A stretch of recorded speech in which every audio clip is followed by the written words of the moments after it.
that you know it, 'cause you already messed it up.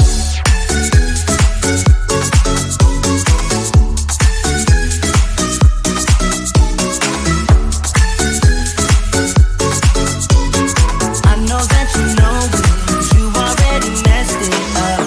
I think you're addicted to drama. It keeps you sleeping at night. Keep losing your shit on my problems. You know that something ain't right. Blaming me for causing your insanity. I'm pretty sure you're born like this.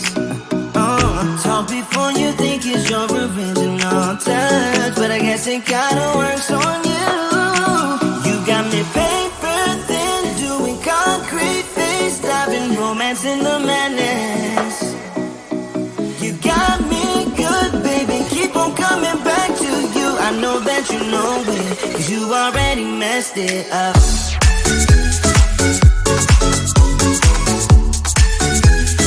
You already messed it up. I know that you know it, 'cause you already messed it up.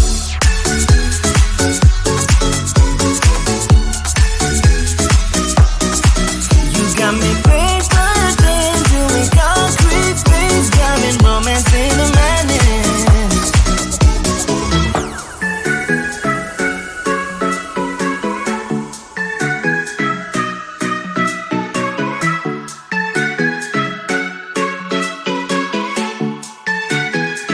You already messed it up.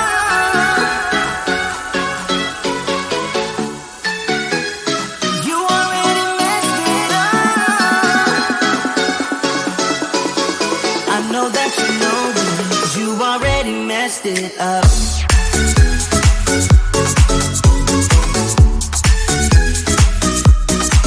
You got me paper thin, doing concrete face, diamond romance in the madness. You got me good, baby, keep on coming back to you. I know that you know it, 'cause you already messed it up.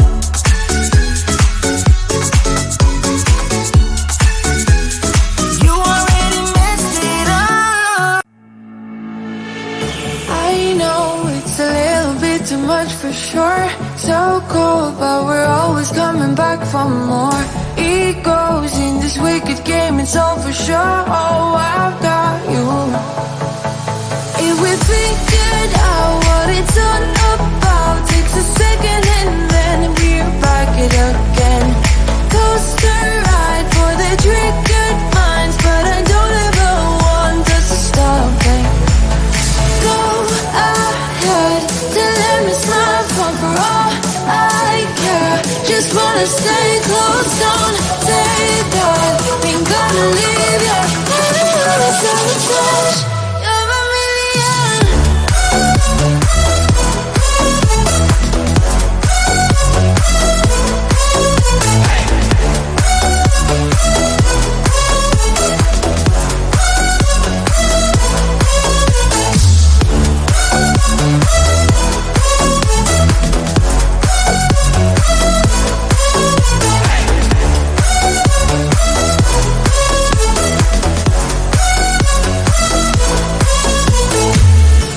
Explode every time you go and slam the door.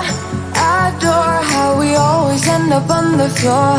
We know how to push the buttons to the core.